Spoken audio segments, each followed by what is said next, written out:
As you all know, UK's Prime Minister Liz Truss resigned. She was the shortest serving Prime Minister of Britain. Her tenure lasted for only 45 days. In this video, we're going to understand what are the reasons behind her resignation. Along with that, I will also tell you why Rishi Sunak lost the Prime Ministerial race to Liz Truss. Plus, I will also tell you why Boris Johnson resigned. So before we start, I want to show you what Russia said about the outgoing Prime Minister Liz Truss. Russia's foreign ministry on Thursday said, and I quote, "She was a disgrace of a leader who would be remembered for her catastrophic illiteracy." And by the way, the Russian foreign ministry spokeswoman said this, not some man. It's a woman who said against another woman. So it is perfectly alright, nobody has to get triggered or feel bad about the comment. And by the way, there is a lot of truth behind that comment, and I will elaborate on that. So it all started the day Boris Johnson resigned. If you remember, he resigned on 7th July. I will briefly elaborate on Boris Johnson's resignation. What I can simply say is that you will always find him as a young teenager who tries very hard to look cool and active. Maybe it is his obsession to look young, talking style, his hairstyle, marrying a younger woman, a lot of times lying and getting caught, throwing booze party, etc. etc. So he's like that person who wants to know everything and wants to do everything in life. If you see, that quality is not at all good in politics, because politics is all about perception, and as a politician, you have to be very careful how people perceive you. You cannot go around doing whatever you feel like. Boris Johnson lacked political depth, and not just political in general. He's not a critical thinker. Look at all the controversies around him. Chris Pincher's affair.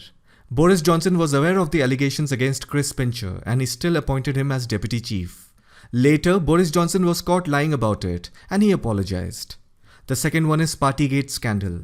He broke the lockdown rules and invited a lot of people on his birthday. He also went on a bring your own booze party during the first lockdown. And the people who were invited to his party, many of them were fined. And then there was also a report that during lockdown, he was doing a lot of party with his friends and colleagues. So all of this sends a negative signal among the public. The third one is regarding a controversy around one of his MP, Owen Peterson. He was accused of taking bribe from big companies. Basically, he was lobbying for big corporations in exchange of money. The House of Commons committee had suspended him for 30 days. It was Boris Johnson who paused his suspension, and it looked as if he was trying hard to save him. And later on, Boris Johnson admitted, and he even said he made a blunder. And the fourth reason is he also increased taxes in April. Actually, if you see, this reason was not in Boris Johnson's control. Due to Russia-Ukraine war, there has been a rise in oil prices all around the world. When oil prices increase, naturally the cost of living will increase. The cost of food will increase. Common people are going to suffer. On top of it, if any government increases tax, then obviously public will not like it. And the opposition is going to take this as an opportunity to criticize. So although this decision was not in his control, but being the head of the government, he will have to take the responsibility. And the last reason is, look, we all know that Boris Johnson became the Prime Minister as well as the leader of the Conservative Party in 2019. And there was only one reason for his success: Brexit. The whole Brexit negotiation took more than 2 years. It was Boris Johnson who contributed towards speeding up the whole process. That was the only sole reason he got the majority backing. But since then, he did not do anything significant for Britain. Now that you have pulled out Britain from the whole European Union, he should have done more, right? Because now there is no European Union countries that will help Britain economically. Britain is on its own. Brexit is also one of the reasons why today Britain is desperate to secure a trade deal with India. So anyhow, these are the main reasons that have collectively led to Boris Johnson's political downfall. After him, the Conservative Party appointed Liz Truss as the next Prime Minister. Although she had previously held various cabinet offices under Prime Ministers David Cameron, Theresa May and Boris Johnson, and most recently as Foreign Secretary before becoming the Prime Minister.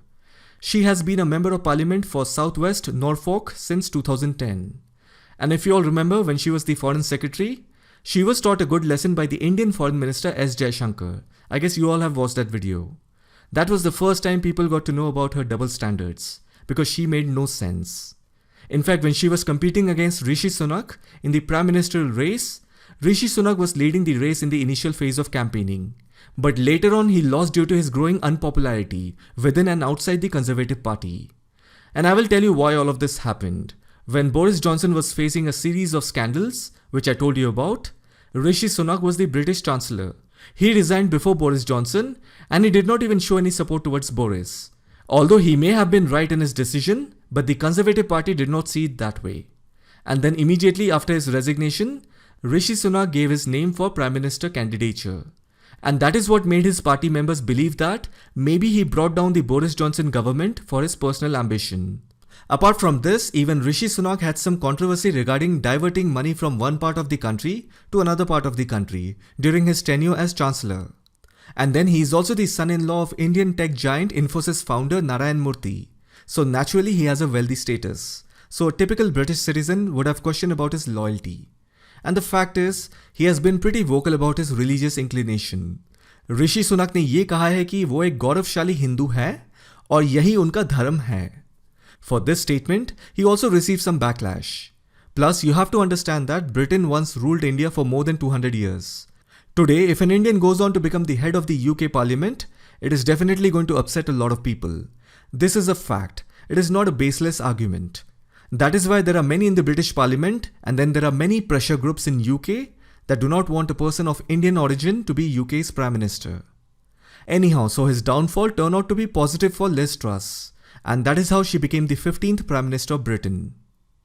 And then you have also seen how the Queen appointed her as the Prime Minister on 6th September. 2 days later, on 8th September, the Queen died. The whole country entered the period of mourning. As you know, Queen's funeral procession continued for 10 days till 19th September. During this period, UK's politics was suspended. But at the end of the week, that is after 19th September, Liz Truss, the new Prime Minister's official downfall began. She had a bunch of policies that she wanted to badly implement. Actually, if you see, all this planning was going on during Queen's mourning period. But the politics of UK was suspended, that means the government will not roll out any new policy. They had to wait as a mark of respect. After 19 September, Liz Truss revealed her policy. She and her finance minister announced a stimulus package of £45 billion in tax cut, which will be funded by government borrowings. See, tax cut means a reduction made by the government in the amount of tax that people pay. But in the middle of economic crisis, how can a government cut taxes? That is where her government came up with the idea of borrowing. Now, government borrowing means the money that the government borrows to spend on public services. Basically, government is taking more loans in exchange of government securities and treasury bills. And where does the government borrow from?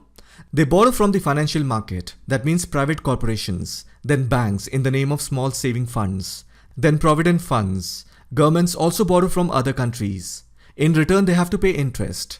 Now think about it. If the government plans on cutting taxes, then obviously the rich will also benefit from it, because they fall in the maximum tax bracket. That means if you're cutting taxes for the rich, and these rich people will also invest in government bonds, wherein they are going to earn interest. So if you see, the rich will benefit from this tax cut plan. And today, whatever the government borrows, it turns into public debt. That means the public debt is going to increase. And as you know, public debt is socialized among public. So the future generation has to pay more. Anyhow, so her tax cut plan was actually beneficial for the rich people. Now this is what created instability in UK's financial market, which further led to sharp fall in the value of pound. Actually, her government's plan was to borrow money and spend it immediately for boosting economic growth. But then her plan backfired, and then the Bank of England had to step in to protect the value of government bonds. She and her government was heavily criticized, and then few weeks after she had to scrap this plan. And always remember, during recession or high inflation, the best thing a government should do is to control money supply in the market. And the central bank does it by increasing the interest rate. But here, Liz Truss wanted to cut tax and borrow more money. That means she wanted to spend more money. That also meant she wanted to increase the supply of money in the market. That is a good recipe to fuel inflation, and it will also increase mortgage rates. So this is where she did a huge blunder. Every country's central bank is currently increasing the interest rate to tackle inflation, and here the UK government was doing the opposite. And that is why she was called as catastrophic illiterate. In fact, even Rishi Sunak warned her and told her not to go with this program of tax cuts. But as you know, she was very adamant. And the final blow to her political downfall came from her Home Secretary, Suella Braverman, wherein she said that a trade deal with India would increase migration to the UK.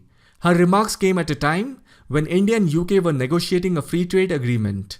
As I said earlier in this video, this free trade agreement with India is a crucial deal for UK after Brexit.